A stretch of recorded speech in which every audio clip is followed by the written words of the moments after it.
Hi guys, Artiar here. So this is another Kokardi video, and this video here is specifically on RTA performance. It's not the only build, but probably you can see different kind of build as well. So first of all, special thanks to Dictator. He's the one that providing the gameplay of footage. We get to see Kokardi in action in RTA, PvP, Mythic rank action, and also with Ouroboros shell. So in this video here, I'll be breaking down his performance, his synergy with Ouroboros shell, and what makes him stand out in PvP compared with other bruiser kind of unit. Also, this is a great look at how Kokardi might fit into the meta and what team could use him the best. Then also again, my previous video I made about Kokardi about the bug thing, I'm not sure if they're gonna fix it or they're gonna mention it as a bug or not, because in CN version, right, they also there's also a CNCC actually mentioning this problem, because it should actually, on paper, it should actually trigger the indirect true damage as long as he actually crit and also having the Calamity Flame, because this one here should be a separate passive. Like every 2 action, Kokardi does the AoE damage here. This is a separate passive, and then Kokardi Calamity Frame and scores a crit is a separate passive. And then when any ally is alive, Kokardi cannot be selected as a primary target, is also a passive. So there should be 3 passive within this one flame strike here, but it did not happen currently. So we might actually see they change some in-game description, like Remoka here. If we take a look at Remoka, the splash damage here, they actually include this tags here except blood buff. Previously it was just unaffected by any damage boost or damage reduction, so probably you can see people actually using Remoka as to cleave, but now they actually added a wording here called except blood buff. So we might actually see Kokardi here have some description changes as well if they are not going to change the bug. So now let's take a look at in-game. Alright, so before we start the showcase, we're gonna know that Kokardi here is a DPS bruiser.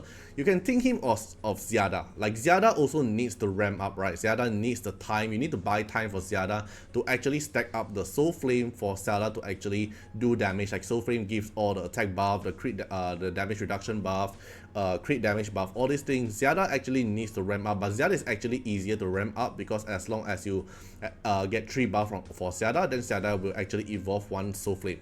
Then for Kokardi here is different. So Kokardi way to actually ramp up with the Calamity Flame is through your S3. If you skill it up, it's gonna give you 3 stack, and also your S1 to give you 1 stack, and every 2 action when you do the AoE damage from the passive also gives you 1 stack. If you skill it up, it will be 2 stack. So this is the only way for you to actually stack up for Calamity Flame, and Calamity Flame here works kinda like Revelation, but in a single target way, single proc way instead of multi-proc. Alright, now let's take a look at the showcase. And also in this video here is going to use Ouroboros, right? Ouroboros. So this next shell here is the newest shell we're currently having. And I did make a few showcase like Reaper Steps, Sword 7, and Tiger Yin, but not Ouroboros.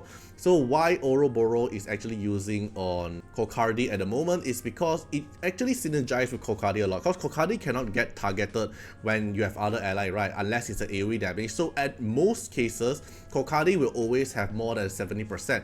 And the only way for you to stack Ouroboros shell passive is actually true when you have HP more than 70%. So your Kokardi is actually going to be very safe in a way, as long as they don't have a lot of AoE damage. Your Kokardi is always going to have 70% above HP, so you can always increase the damage deal by the host by 6%, and also speed. So speed plays an important role for Kokardi to actually take the action faster, so Kokardi can spam more damage with the passive and also increase the speed, so you can actually stack up the flame as well. And then the damage deals here also benefits into Kokardi to actually do more damage, because Kokardi actually need a lot of damage to spam the AoE damage. So for this video here, we'll be looking at an Ouroboros combination with Kokardi, but doesn't mean that Ouroboros is the only way for Kokardi, because you can actually use like Count, you can use like Tiger Yin, you can use Sword 7. There's a lot of different ways to actually pair with Kokardi, but for now in this video, it's only going to be Kokardi plus Ouroboros.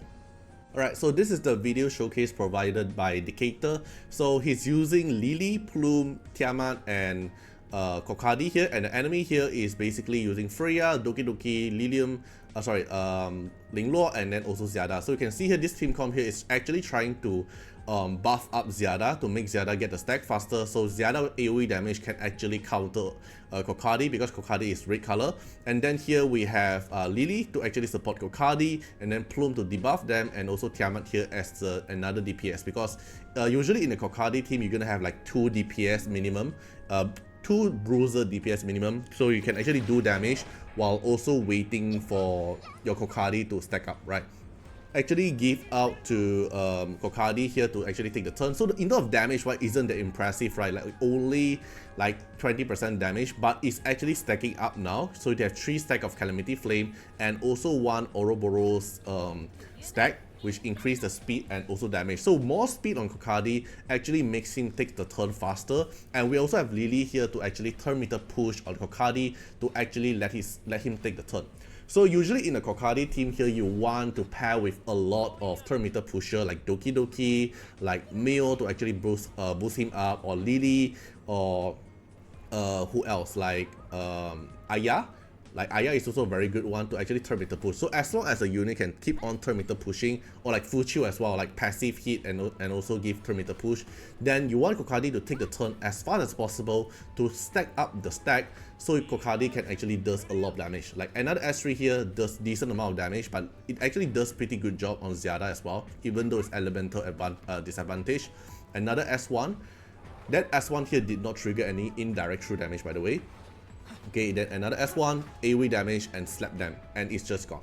Alright, then this is a second showcase. So the enemy team here is actually the one that actually using Kokardi. Then this is the enemy. Alright, so he's using Tiamat, Holden, Lily, and also Kokardi as the team. And then we have the team here is Lily and also Lilium. So Lily here is the control, Lilium here is the main DPS, and then Ziada, Asanya to actually heal, and also Doki Doki to turn meter push. Alright, so Dictators, Lily will actually turn meter push into Holden first to cooldown reduction on Lily, to not make Lily keep on applying the CC, because once Kokardi gets CC, then she's not able to keep he's not able to keep himself safe from the single target damage, because then he can get targeted, right? So imagine that he actually gets CC, then Lilium here can actually just one-shot Kokardi before he actually stack up. Right, so he just keep on stacking up Ouroboros, and then AoE damage, the damage wise is actually decent. Like look at this damage here, everyone is like 100%, 70%, 60%, 100%, and then one S1 here does around like 3,500 with a true damage of 1,800, so it's around like 5,700 damage here. Then another AoE damage, this AoE damage here does pretty good job. Like Lily here taking 6,500 damage, and also the true damage here 2,300, so everyone damage got reduced, which is doing okay. Then Holden here doing more damage, focusing damage on Sanya. So the only annoying part about Kokardi is you are not able to hit Kokardi, so you are actually forced to either hit Lily, which already have Lighthouse, you are forced to hit Tiamat that can actually Bramble back, and you are forced to hit Holden that can actually counter attack back. So the annoying part with dealing with Kokardi is if you don't kill Kokardi fast enough, the damage can actually slowly stack up and do damage to your team, while you can't target him, so you can only do AoE damage. Like none of the enemy here can actually target on Kokardi, so they are only forced to hit the other unit. Right, Lily died, so they only forced to hit Tiamat and Holden now, they are not able to target him. But every time you target on them, they have a chance to counter attack. That's the annoying part, because you can't target him. Like look at it, everyone is focusing on Tiamat, because Tiamat is 25% chance to counter attack, while Holden have very high chance to counter attack. Alright, Holden apply debuff. Lilium is gonna take the turn, but Lilium cannot target Kokardi, so you can't stun Kokardi at all. And Lily already got CD extend to max, right, because of Holden. Alright, keep on S1, buff up Ouroboros, S3. Alright, the damage looks pretty good. Okay, Doki Doki turn meter push again, but they still can't target Kokardi. Alright, now left Holden and Kokardi, now they are forced to actually just hit Holden. There's no way for you to actually ignore Holden, because you are not able to target the other unit. Trigger counter attack and Lily die. So I think Holden is actually a pretty good combination with Kokardi in the same team, because when only left 2 of them and they are forced to hit Holden, then the Holden can actually maximize the counter attack because you are forced to hit him, and they don't have any AoE damage. Like Sanya, Lilium, and also Doki Doki, they have only single target DPS, so they can't really hit Kokardi at all. Alright, so there's another showcase. So he's using Kokardi here and also Tiamat as the second bruiser DPS, right? And then we have Sanya here as a healer, Doki Doki here as a Terminator pusher. Like I mentioned, Kokardi needs to pair with other Terminator pusher to actually make Kokardi to take the turn faster, so he can rotate and also buff the flame up faster. And he's fighting with Holden and also Mizuki, and then with Linglor and Lily as well. We can take a look how the battle goes. Alright, so Doki Doki will take the turn first. Doki Doki will Terminator push everyone. Kokardi takes the turn, casts S3 with Ouroboros here to damage output. S3 damage is doing pretty good job, 20%. It's not really that high. That's why he's fitting in bruiser role instead of like cleaver role, right? Alright, then Mizuki here casts S3, apply defend up for the team. And then Linglor here heals up. Then the thing is, you can see enemy team comp is Mizuki and Holden. After them casting S3, they no longer have an AoE damage that can actually target into Kokardi. So Kokardi here can slowly heal him back up when you have Sanya here. Alright, Tiamat does AoE damage, help to chip down the HP. Sanya heal back up your team. Alright, so you see Kokardi HP back into max HP because you are not able to target him, and the only way for you to kill Kokardi now is AoE, while your Mizuki and Holden AoE is already used up. Alright, applying Artisan buff, trigger another Tiamat counter attack. Linglor here, heal back up and also extend buff. Okay, cut in. Sanya here, another heal again because Doki Doki cooldown reduction. Holden here can only target on Tiamat, you can't really target on Kokardi. Another S3, and then Tiamat, another S1.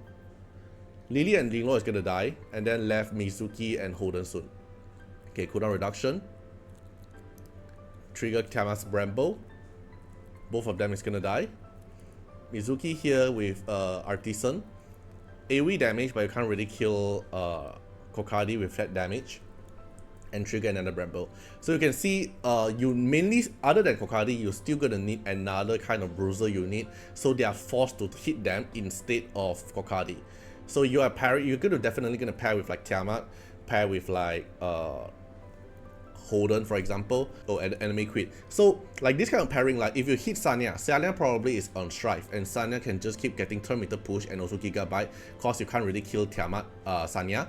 And then if you kill Doki Doki, it can't really benefit you more. But if you hit Tiamat, then Tiamat here can actually trigger Bramble and AoE damage to your team, and you cannot target him. So he will slowly stack up his buff and do damage to you. So in the end of the day, Kokardi is actually going to be a bruiser unit instead of a cleave unit that actually does a lot of damage. So just think him of a Ziada position, but different kind of condition for him to actually gain the buff.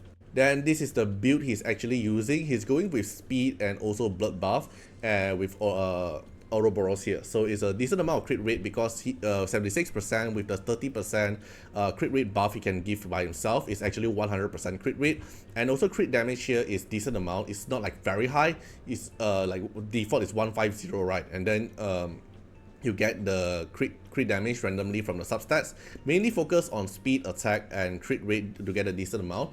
And he want to build in Swift Rush because he want to rotate the turn fast, so he can actually stack up the flame faster.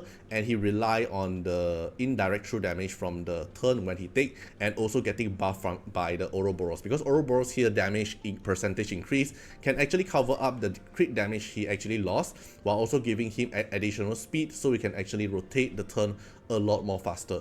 And another good thing about Kokardi in the bruiser team comp, right? Usually you, let's say you pair with like Tiamat, you pair with like Holden, you pair with like the other bruiser unit. Usually they are not 100% crit rate, right?